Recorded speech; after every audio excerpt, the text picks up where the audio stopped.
Teddy, oknum pekerja honor Biro Umum dan Perlengkapan Sekda Pemprov Sumsel, tertangkap setelah dilaporkan mencuri lemari es di tempatnya bekerja. Tersangka dilaporkan Satpol PP yang bertugas di Pemprov Sumsel, yang diketahui dari rekaman kamera pengawas. Kapolsek Ilir Timur 1 Palembang menerangkan, pencurian terjadi pada Rabu lalu, yang dilakukan tersangka dibantu satu temannya O, oknum ASN di Pemprov Sumsel, yang saat ini dalam pengejaran polisi. Mereka bersama-sama melakukan pencurian lemari es dengan mengangkutnya menggunakan mobil bak terbuka yang dipesan melalui aplikasi daring.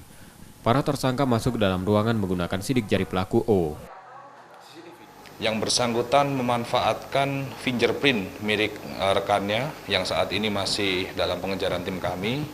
Kemudian setelah itu dia membawa dengan menggunakan mobil pick up yang mereka sewa. Untuk saat ini barang bukti yang sudah kita sita, yang pertama adalah showcase, yaitu kulkas. Kemudian yang kedua adalah mobil pick up yang digunakan untuk mengangkut showcase tersebut.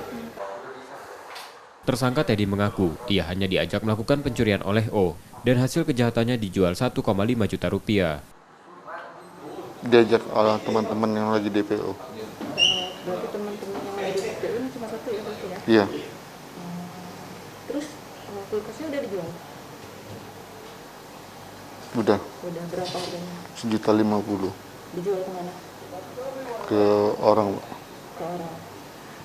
Duitnya untuk Dibagi 2 dibagi 2, digunain buat apa?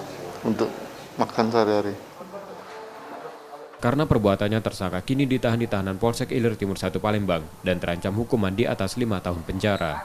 Reski Oktora, Muklas Diferensial, Kompas TV, Palembang, Sumatera Selatan.